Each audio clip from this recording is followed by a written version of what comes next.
Let's get started with DoorDash and see how easy it is to order your first meal. First, download the DoorDash app from the App Store or Google Play. Open it up and you'll see the welcome screen. If you already have an account, sign in. If not, tap Sign Up to create a new account.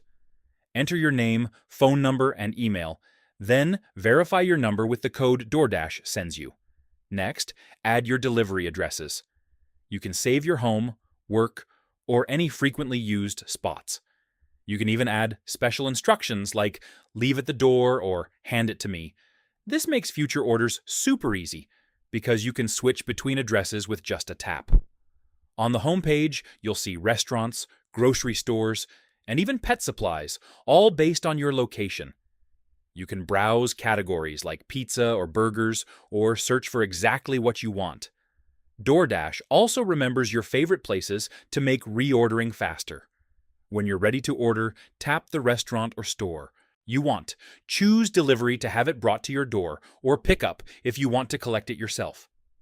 Delivery times and fees are displayed, so you know exactly what to expect.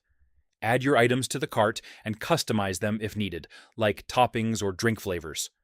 Then, go to your cart, enter your payment info, and confirm your order. The restaurant will start preparing it, and a DoorDash driver is notified to pick it up. You can track your order in real time on the map, and once it arrives, tip and rate the driver directly in the app. And that's it. You're all set to enjoy your first DoorDash order. Once you get the hang of it, ordering food or groceries will be faster and easier than ever.